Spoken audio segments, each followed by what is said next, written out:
We're doing it! We're finally going to review all of my gear. This is all my motorcycle gear that I use throughout the year when I ride. I have since moved, so the setup and position is a little different. Right now I have it on this new $100 rack, so everything fits right there, and it's right by my staircase on the way out of here. This is just like my old place because I had everything like this in a closet right next to my door to leave. So the idea is I can get what I need and leave. Today I'm finally going to tell you about all the different things that I have, what they are, and why I use them. You guys have asked questions about these and seen them being used in my moto vlogs. So this time I get to actually talk about individual pieces of gear and show you what they look like. This is my Shoei X14. This is my favorite helmet.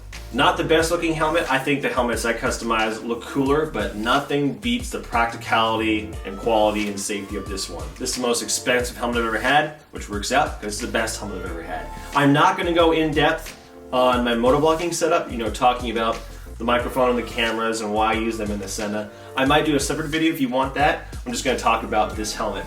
So this is a large. Most of my helmet sizes are large. Depends on the brand. It's matte black. I put on a smoked visor because I love smoked visors. It normally has fins on the back that are gray. I painted them red, but at this point I've removed them because I just like it to look without it. The problem with this helmet is it's very warm, and that's in part because it hugs your face so well. Also, my Venator Mark II, my popular helmet, has 17 vents. This has like 3. So that's probably why it also feels so much hotter. It's a good thing or a bad thing depending on what kind of weather you ride in and what kind of helmet you like. I'm used to having a big one that just kind of sits in front of my face. This one almost hugs my face. It's not too small, but it's very comfortable otherwise. The padding is great. The wind noise is also pretty good. It's not the best, but I have all the confidence in the world in being able to crash in this helmet. Nothing's gonna protect me better. I love this helmet, it's awesome. You all probably know about this one. This is my Venator Mark I. It's the first helmet I ever made, and I still think it looks awesome. This is a huge contrast to something like the one I'm wearing right now. This is very heavy.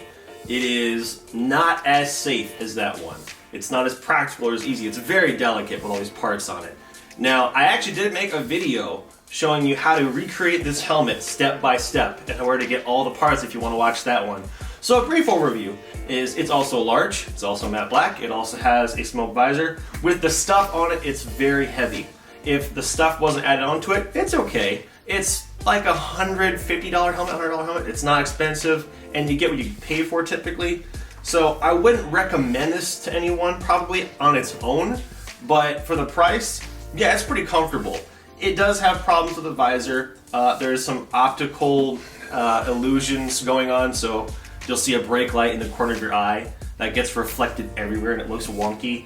That's something that the Shoei has corrected, by the way. It's one of those little things. But this one, and the visor is also super dark. This is the darkest visor ever. At night, it's actually so dark I have to flip it up. None of my other smoked visors do that. Anyway, brief overview of this helmet. Typically, it's my Shoei Venator Mark I and Venator Mark II, which I don't have a copy of, but I have its own video of the Venator Mark II. It's not on this shelf if you want to see it. There's a video of it. But those are my two helmets. These are actually extras or spares. There's not much to them, but I'll show those to you really quick. This one's actually a base for Venator Mark II. This is my most popular helmet. Most popular meaning the one I use the most, aside from the Shoei that I've been using a lot now, and the one people know me for. This isn't customized very much yet. Typically it comes with a peak or a shield, and it has a transparent visor. But I've since replaced this and removed the shield. I'm going to customize this later, but right now it's brand new, and I'm keeping it on the shelf. Quick overview, it's large, matte black, smoke shield. This helmet is the best at airflow. In the summer, it's a joy. It's a joy in hot weather. You can ride with the shield down and have all the vents open because there's so many of them and feel great. Also, it doesn't hug your face in the front so much as the Shoei does. This is the most contrast helmet to that as far as feel and performance. It's also not very expensive, but I love this helmet. I think it looks good on its own. We'll put some stuff on there, it's really great.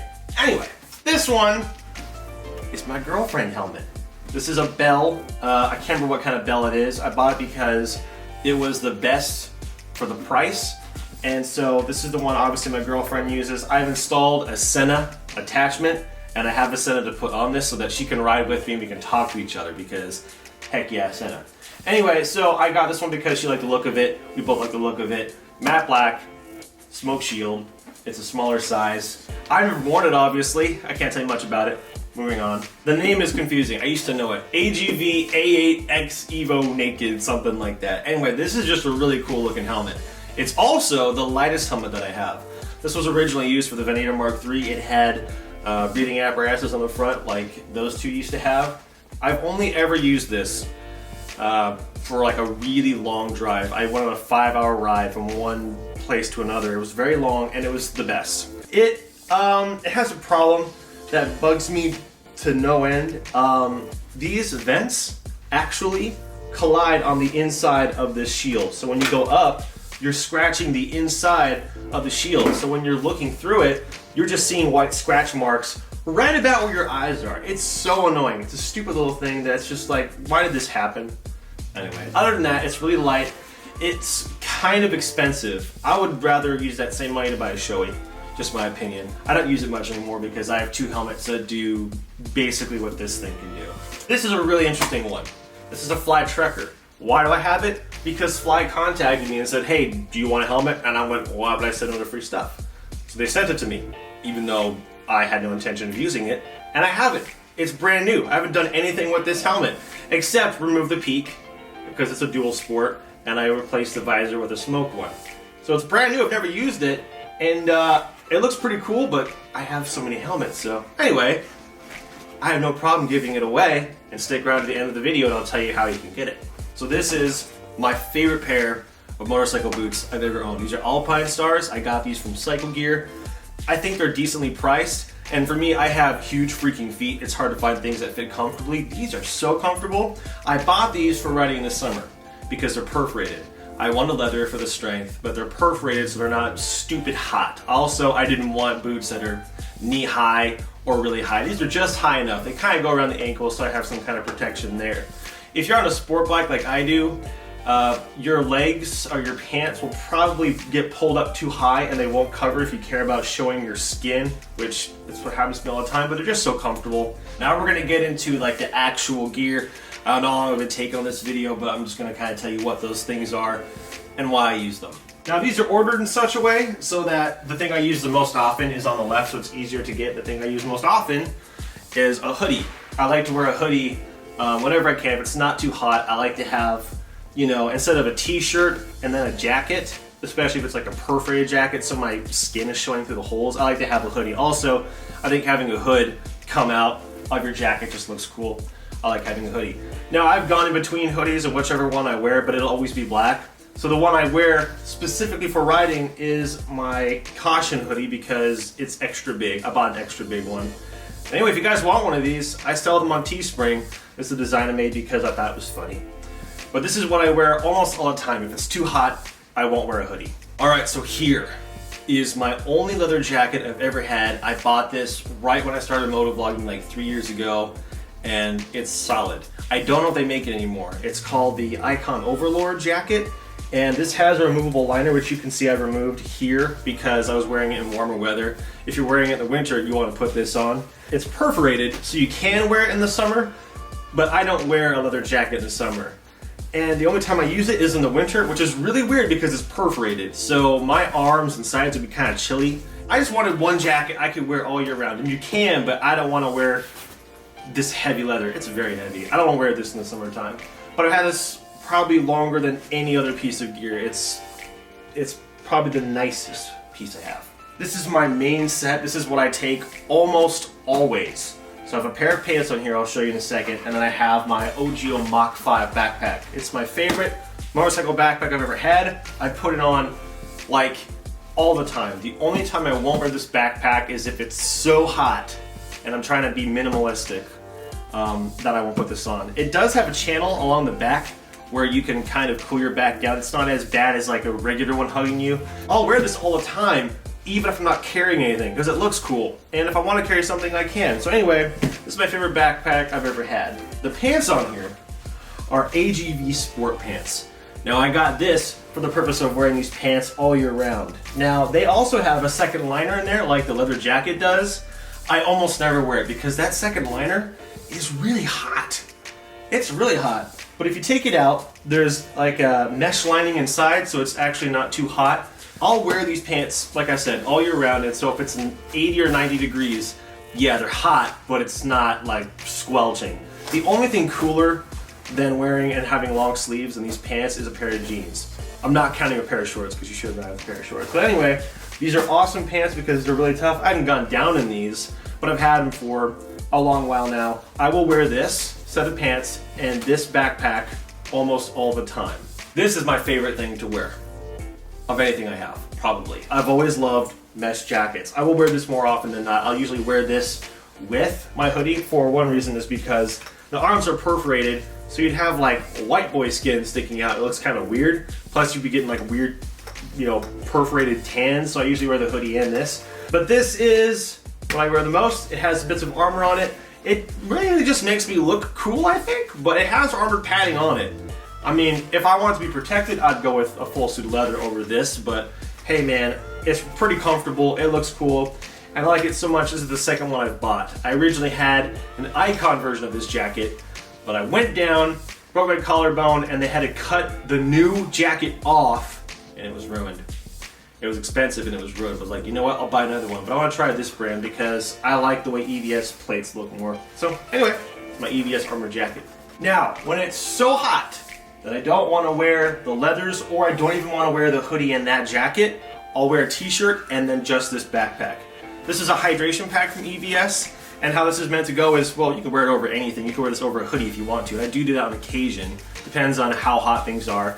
But this can hold water. I don't have a hydration pack in here anymore, but you can put actually anything here you want. I usually have my wallet or something, and then you can run your water through here, and you can clip it up on your shoulder, and it's really cool. The only problem I have with riding with a hydration pack is if you're drinking all the time, you have to stop to pee all the time. But other than that, this thing looks awesome. It's very light, and this is basically, in my opinion, my base layer of armor. Like if it's so hot, I will still use this. I won't go anything, you know, I won't go down to a t-shirt. I have to be at least one level above. This is my level above. This is the same thing. By all means, this should be in storage. This is just the older version of that same jacket. And this one actually has a hydration hose in it. That might be one reason why I still have it out, just because for some reason, if I want to drink water, this one has it installed. Typically, the sleeve, there is no sleeve. Typically, it's just, you know, like that. It's just a hose. It looks ugly. I bought a sleeve and I ran it on there. But anyway, it works the exact same way. That one just looks a lot nicer. Here's the older backpack that I used to wear. Still a really good backpack. This is called the Icon Squad 3, and they make this in several colors. This one hugs your body really well. It's very comfortable. The only thing I don't like about this one compared to the OGIO is the OGIO just looks so much cooler. That's about it. But this thing probably has more storage space than that one does. And one of the cool things about it is it has these Velcro attachments for your shoulders. And I would always put spam cards in these, and then I'd have them on my bike, and if I ran out, I'd just go and hand cards out. So not that you're spamming a whole lot, but if you wanted to, this facilitates it really well. There's also a couple pockets up here where I'd usually keep my keys and my wallet. This hug right here is very comfortable. The OGIO isn't uncomfortable, but this one's probably more comfortable. And I think it's less expensive. Just a really good backpack. Finally, the very last thing. This is a set of freeze-out gear I got from Cycle Gear. If I must ride and it is below zero, I'll wear this. This is a whole jacket that zips up here so you can slide it over like a shirt. And there's also a set of pants. I also have matching socks, gloves, and a neck cover. I even have a scalp cover. What do you call that? A head cover. I have a whole set. The whole set of freeze-out is like, I think under $100. And it really helps if you want to be extra warm. Like if you're gonna go ride below zero, most guys who ride below zero know what freeze out is. So I have this just in case. That's why it's at the very end of that line, because it's the thing I use the least. But when I need it, I have it. Glad I have it. Okay, I'm done. That's all my stuff. I hope you guys got an insightful look at what it is I wear and why I wear it. I just kind of went over my stuff. If you see anything on here you like, I've tried to link as many of these things in the description as I can so you can check out where I got these. Now about this helmet. If you want it, all you have to do is comment on this video and get my attention. My only restriction is the United States because shipping, but just write something in the comments for me, get my attention, and when I respond, I'll try to figure out if you live in the US or whatever, but yeah, I just respond or just comment on the video. Anyway guys, thank you for watching. I hope you enjoyed this video. Let me know if you want a video about how I set up my moto logging gear. specifically, you know, how I set up the camera, how I set up the Sena microphone, what cameras I use and why, because I have a whole camera bag and stuff that I go through in the various Valley helmets. But anyway, that's a separate video if you want it. Let me know in the comments. Thank you guys for watching, and I'll see you this season. Bye.